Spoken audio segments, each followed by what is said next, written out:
dirigente de congregação na zona rural de Eldorado, por mais de 6 anos, e lá a nossa congregação começou com um chão de terra batido. A congregação era feita de taipa, né, de paredes de barro, enchida com barro, e a lâmpada que nós tínhamos era lampião a gás. Mas o poder de Deus se manifestava nele. Aleluia, glória a Deus. E nem nas maiores congregações por onde eu já passei, eu pude sentir a presença de Deus e vivenciar um clima tão agradável como eu vivia naquela pequena congregação ali no interior, na luz de lampião. O Senhor estava ali naquele lugar. Aleluia, glória a Deus. O Senhor está aqui neste lugar e que esta obra faz parte dos planos do Senhor. Esta obra está no coração do nosso Deus. E você que se envolver com esta obra, você estará contribuindo para um projeto do Senhor, nosso Deus. Estou grato a Deus porque também posso compartilhar desse momento especial na vida do presbítero Milton. Como disse o diácono Elias, também é meu cunhado, o presbítero Elias, presbítero Milton. Tem muitas irmãs, né? Aí tem muitos cunhados. Então, nós só estamos felizes porque o Senhor Jesus tem projeto nesta família e nós podemos ver as mãos de Deus estendidas, não só abençoando esta família, mas usando os membros desta família para fazer a obra do Senhor aonde eles estão. E é um povo corajoso, porque quando o Senhor chama para fazer a obra, eles estão dispostos a fazer. Então eu louvo a Deus pela vida dos meus irmãos, do irmão Milton, da irmã Maria de Jesus, da irmã Mariazinha. Porque a minha ela é Maria de Jesus e minha, né? Aí a dele é Maria do Dutra, né? É de Jesus também. Glória a Deus. Então, nós estamos diante de uma palavra, a palavra do Senhor nosso Deus, escrita pelo apóstolo Paulo ao nosso irmão Timóteo. O irmão Timóteo era um jovem pastor da igreja do Senhor Jesus, e Paulo, escrevendo ao nosso irmão Timóteo, ele fez estas recomendações que nós lemos aqui nesta noite. Timóteo estava falando para aquele jovem pastor que estava passando por momentos de dificuldade na igreja. E é importante que nós saibamos que os momentos de dificuldade na igreja não são raros. Eles são basicamente constantes. Nós temos problemas em todos os âmbitos da nossa vida. A nossa vida é repleta de dificuldades. Nós não vivemos em um paraíso. O nosso paraíso nos aguarda. Logo, logo estaremos nele. Mas enquanto vivermos aqui nesse mundo, o Senhor Jesus Cristo nos advertiu que nós teremos aflição. Mas ele também nos advertiu a ter bom ânimo, porque ele venceu este mundo, dando-nos o exemplo de que nós também podemos vencer. Porque o Senhor não nos deu provas não humanas. Ou seja, tudo que nós enfrentamos nesta vida são lutas que nós temos condições de vencer, se confiarmos no Senhor, se entregarmos nas mãos dele a nossa vida, o nosso modo de viver. O Senhor entrará conosco em todas as batalhas. Glória a Deus. Quando ele falou para Israel através do profeta Isaías, dizendo assim: olha, aleluia, se tu entrares no fogo, eu entrarei contigo. Quando passares pelas águas, tu não te afogarás, porque eu, o Senhor teu Deus, estarei contigo. Louvado seja Deus. Então, quando nós aceitamos Jesus como Salvador, nós não estamos simplesmente ali diante da igreja, dos irmãos, confessando o nome de Jesus, mas nós estamos convidando Ele para viver conosco dentro da nossa vida. Nós estamos entregando nas mãos dele o leme do nosso barco. Nós estamos entregando nas suas mãos a direção da nossa vida.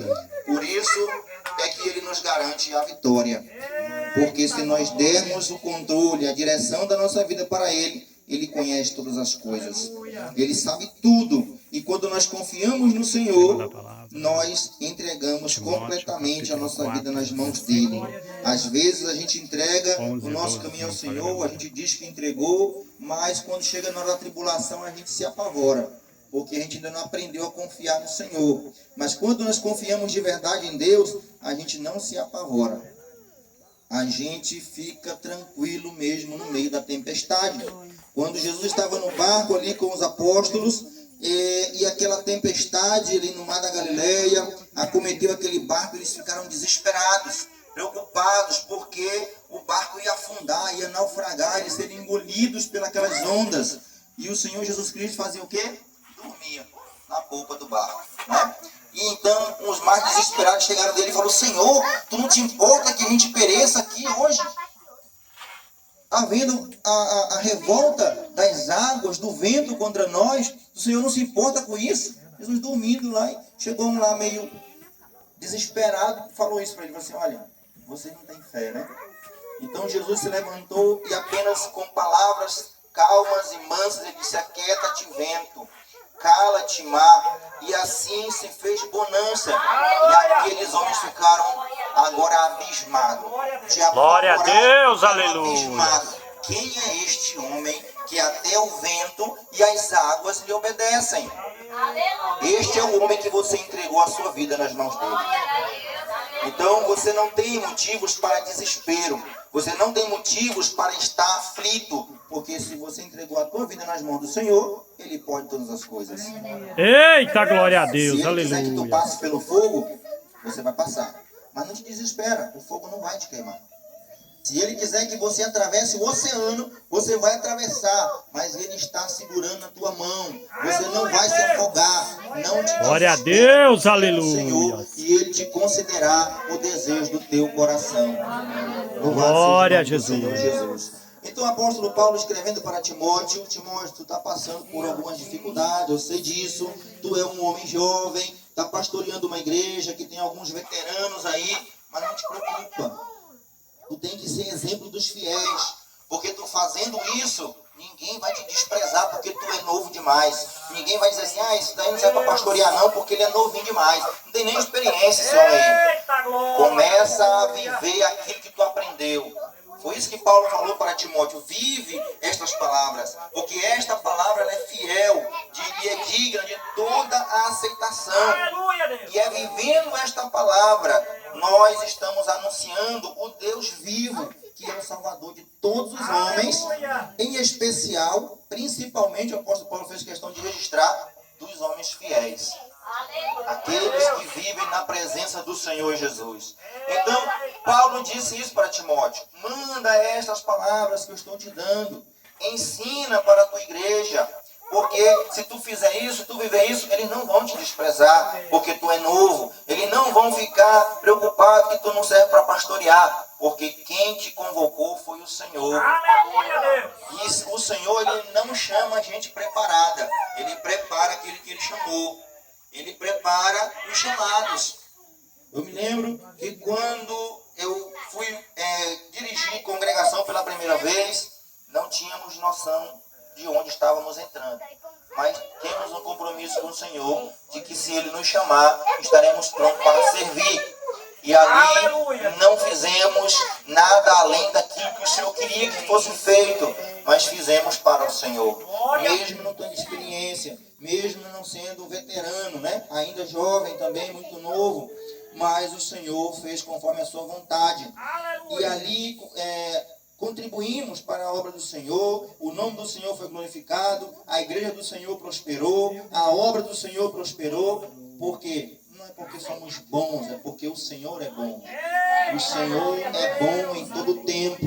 Em todo tempo Ele é bom. Vivendo a palavra de Deus, ninguém vai encontrar reprovação para você, porque a palavra de Deus é o teu guia, a palavra de Deus é o teu mapa, que te conduz pela vereda da justiça, e assim ninguém terá um motivo, ninguém terá uma justificativa para te acusar. Ficarão envergonhados, porque a palavra de Deus diz que eles se envergonharão de não ter motivos para nos acusar, porque vivemos segundo a vontade de Deus. Viver segundo a vontade de Deus testifica para todos. E na palavra de Deus, aos Efésios, nos diz que nós devemos ser irrepreensíveis diante de Deus e dos homens.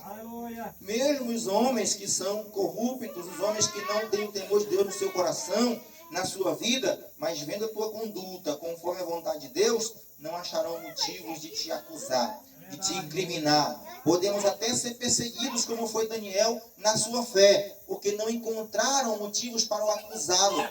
Então tentaram persegui-lo na sua fé, mas não tinham motivos de acusá-lo de erros, de falta, de culpas, porque ele buscava viver segundo a vontade de Deus. Então o apóstolo Paulo recomendando aqui a Timóteo para viver uma vida segundo aquilo que ele aprendeu do Senhor nosso Deus, nas palavras as quais ele foi ensinado pelo apóstolo Paulo, pela criação que ele recebeu. Então Paulo estava dizendo, vivendo assim, você estará sendo exemplo dos fiéis. E aí Paulo exorta Timóteo a ser exemplo em vários aspectos. Ele fala ser exemplo dos fiéis na palavra, no trato, no amor, no espírito, na pureza.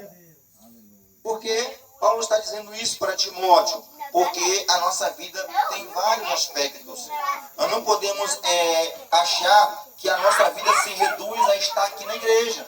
Não podemos achar que a nossa vida se reduz a ter um título de evangélico, né, de cristão, de quem aceitou Jesus. Nós temos muitos aspectos na nossa vida, social, financeiro, né, emocional, relacional. Então o apóstolo Paulo estava agora advertindo Timóteo que ele deveria persistir em pastorear a igreja, em fazer a obra do Senhor. Não se preocupe com a tua pouca idade, mas você deve ser exemplo dos fiéis. Você deve guiar este povo, este rebanho que o Senhor te deu. E a melhor maneira de você liderar este povo é sendo exemplo para eles. Esses dias estávamos na igreja, se eu não me engano foi domingo, alguém pronunciou isso, né? Palavras convencem, mas o exemplo arrasta. E a melhor forma de se liderar é pelo exemplo. Muitas pessoas querem liderar pela imposição de autoridade. Eu sou o chefe, eu quem mando, você tem que me obedecer. Mas a liderança verdadeira é aquela que invoca as pessoas pelo exemplo. As pessoas querem seguir aquela liderança porque ela é um exemplo de persistência, é um exemplo de sucesso, é um exemplo de perseverança, é um exemplo de fé no Senhor, é um exemplo de conduta, de tratamento com as ovelhas, com o rebanho do Senhor, com os irmãos que está na sua custódia como pastor da igreja do Senhor. Então estes exemplos, o apóstolo Paulo seja exemplo dos fiéis. Então, ser exemplo na palavra. O homem que conduz ao rebanho do Senhor deve viver a palavra de Deus no seu dia a dia. Deve ser um exemplo diário de prática da palavra do Senhor. A palavra de Deus tem que estar refletida nas suas ações, nas suas atitudes, nas suas decisões, no seu comportamento, no enfrentamento dos problemas da vida. Tem que estar refletido no ensinamento da palavra de Deus. Por isso o apóstolo Paulo disse ser exemplo na palavra. Glória a Deus, aleluia. Nós precisamos saber que ninguém é igual a ninguém. Nós somos todos diferentes uns dos outros. Não é porque tenho filhos ou filhas, esposa, esposo, pai, mãe, que pensam iguais. Ninguém pensa igual, ninguém é igual. Eu me lembro que quando eu era criança, eu ouvia meu pai conversando com seus amigos, e às vezes ele dava um exemplo, olha, ninguém é igual a ninguém. Você olha para a sua mão, você tem 5 dedos na sua mão e nenhum é igual ao outro. Todos são diferentes. Então, são exemplos simples, mas que nos dão a lição que precisamos aprender. Então, o pastor da igreja, ele precisa ter essa sensibilidade no trato com o rebanho do Senhor, que todas as ovelhas cada um é uma ovelha individual. Por mais que o rebanho do Senhor, quando se falamos rebanho, estamos falando do coletivo, mas cada ovelha é um indivíduo, tem um mundo à parte. Cada um de nós temos o nosso próprio universo. E todas as coisas que nos motivam, que nos decepcionam, as coisas que nos dão coragem, as coisas que nos provocam medo, não são iguais a todos. Por isso, o pastor da igreja deve ter este cuidado, ter essa sensibilidade de tratar o rebanho do Senhor como sendo do Senhor. Infelizmente, vivemos dias em que homens cuidam da igreja como se fosse propriedade sua. Mas não é. A igreja é do Senhor. Quem pagou o preço pela tua vida, pela minha vida, foi o Senhor Jesus. E quando o pastor da igreja percebe isso, ele cuida desse rebanho com amor, sabendo que ele vai apresentar diante do Senhor um rebanho, um grupo de pessoas, as quais ele cuidou, aconselhou, ele teve a oportunidade e também ele teve o privilégio de conduzir este povo à presença do Senhor, ajudá-los a estar perseverando nos caminhos do Senhor. E este papel é dado ao pastor da igreja. Não pense aqui em pastor como aquele que foi titulado, né, pelo ministério, pela convenção, mas aquele que pastoreia o rebanho do Senhor Jesus. E Paulo também adverte sobre o exemplo que nós, aqueles que conduzem o rebanho do Senhor, né, os pastores da igreja, os dirigentes de congregação, também devem ser um exemplo dos fiéis no amor. O amor não pode ser só de boca. O amor não pode estar só da boca para fora. O amor tem que ser uma prática verdadeira, uma prática evidente. Porque fazendo isso, o pastor ao fazer isso, como falamos agora há pouco sobre o exemplo, ele dando o exemplo, as suas ovelhas o seguirão, procurarão ser como ele, como seu pastor. Não é verdade? A gente sabe que nem todos farão isso, mas aqueles que querem ir para o céu vão ver na sua liderança os bons exemplos e vão procurar seguir. Vão fazer de tudo para acompanhar. Terão no seu pastor